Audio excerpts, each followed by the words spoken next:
गायकवाड साहेब नमस्कार. आपण प्रभाग क्रमांक 16 मधून अपक्ष उमेदवारी अर्ज भरलात. आपणास ही निवडणूक लढवावी असे का वाटले? नमस्कार. आपण खरंच योग्य प्रश्न विचारलात. मी गेल्या 25 वर्षापासून सार्वजनिक जीवनात असून मला कधी निवडणूक लढवावी असं वाटलं नव्हतं. परंतु आता या प्रभाग 16मध्ये सार्वजनिक समस्यांच्याच बरोबरच गृहनिर्माण संस्था ज्या आहेत, इथं सुमारे 500 गृहनिर्माण संस्था आहेत. या सगळ्या संस्था बंगलो टाईपच्या भूखंडावर उभ्या आहेत आणि सिडकोने आत्ताच्या बंगलो टाईपच्या उभ्या असलेल्या सर्व इमारती अनियमित ठरवून नियमित करण्यासाठी दंड योजना आखण्याची एक अभय योजना आणली होती. त्यामुळे या सगळ्यांना एकत्र करून ती अभय योजना कशी चुकीची आहे यावर आम्ही एक जनजागृती मेळावा घेतला आणि त्या मेळाव्याचा धसका सिडको प्रशासनाने घेऊन त्या समस्या किंवा ती दंडात्मक योजना जी आहे अभय योजना ती मागे घेण्याचं लेखी आश्वासन आम्हाला दिलं. या माध्यमातून अनेक अजून समस्या आहेत. गृहनिर्माण संस्थांच्या समस्या ज्या आहेत ते म्हणतात ना, जावे त्याच्या वंशात तेव्हा कळे, तसं बाहेरच्यांना दुरून डोंगर साजरे म्हणल्यासारखं लोकांना सिडकोमध्ये राहणारे लोक सुखी आहेत असं वाटतं. परंतु सिडकोच्या माध्यमातून निरनिराळ्या ज्या टॅक्सेस कर आहेत, जिजिया कर म्हणून त्याला जर आपण संबोधलं तर ते फारसं अतिशयोक्त होणार नाही. तर अशा सगळ्या समस्या मग कोणत्याही आधीच्या लोकप्रतिनिधींच्या लक्षात नव्हत्या किंवा माहीत नाहीत, त्या सोडवण्यासाठी आपण प्रभाग 16मधून ही निवडणूक लढवावी असं वाटलं. म्हणून मी उमेदवारी अर्ज अपक्ष म्हणून दाखल केला आहे. अपक्ष अर्ज भरण्यामागे नेमकी आपली भूमिका काय?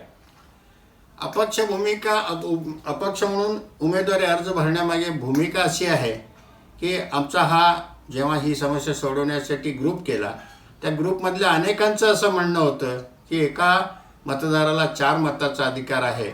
तुम्ही जर कुठल्या राजकीय पक्षाकडून उभा राहिलात तर आम्हाला थोड्या तांत्रिक अडचणी येतील.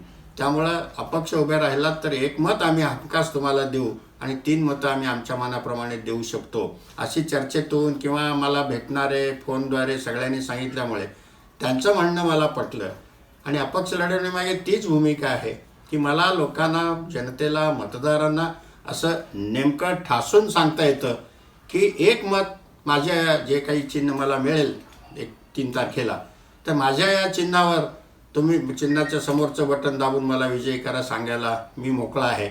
आणि मतदारसुद्धा कुठल्याही बंधनात नाही. आपल्याला उमेदवार एक असा भेटला आहे की जो आपल्या समस्या सोडवू शकतो. त्यामुळे 1 मत, मग मतदारसुद्धा निरनिराळ्या विचारसरणीचे असले तरीसुद्धा आपल्या प्रभागातला मार्ग सोडवण्यासाठी, मार्ग काढण्यासाठी आपल्याला सक्षम उमेदवार मिळाला आहे. त्यामुळे 1 मत मला निश्चित देणार असं झालं, म्हणून मी अपक्ष म्हणून फॉर्म भरला. आपण निवडून येणारच याची आपल्याला खात्री आहे का? हो, 100%. त्याची 2 कारणं आहेत.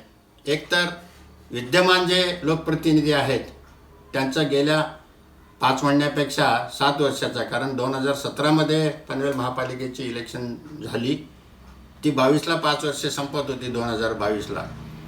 त्यानंतर मग महाराष्ट्रातल्या सगळ्याच महापालिका पुन्हा ती 3 वर्ष प्रशासकीय राजवट इथं आहे 22पासून 25पर्यंत. त्यामुळे प्रशासनाद्वारे म्हणजे अधिकाऱ्यांची मनमानीपणा जो चालला आहे आणि या त्याच्या आधीच्या 5 वर्ष नगरसेवक असताना म्हणा किंवा निरनिराळ्या लोकप्रतिनिधी, मला कोणावर वैयक्तिक टीका करायची नाही, त्यांच्या परीने त्यांनी काम केलंही असेल, परंतु नागरिकांच्या समस्या समजल्याच नाही. कुठलीही समस्या, जसं आपण एखाद्या परीक्षेला जातो, प्रश्नपत्रिका आधी वाचा अशी सूचना का असते, प्रश्न नीट कळला तर तुम्हाला उत्तर लिहिता येईल, तसं समस्या समजल्या तर त्याचं उत्तर शोधता येईल. मुळात या सिडकोच्या काही समस्या आहेत, हाऊसिंग सोसायट्यांना ह्या पाणीबिणीच्या ज्या मी म्हणतो सार्वजनिक जीवनातल्या ज्या समस्या आहेत त्या सोडून इतर समस्या कोणालाच माहिती नाही आहेत. त्यामुळे या सगळ्या समस्यांची जाणीव माझ्या माध्यमातून जनतेला झालेली आहे आणि जनतेचा आग्रह आहे तुम्ही उभे राहा म्हणून.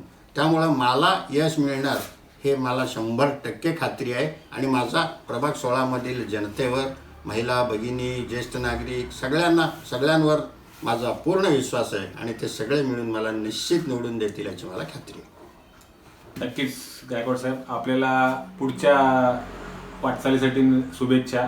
आणि प्रभागमधून 16मधून तुम्ही निवडून आलात असं आम्हाला सांगण्यासाठी पण पुढे एक व्हिडिओ पाहिजे, त्यासाठी सुद्धा तुम्हाला शुभेच्छा. धन्यवाद.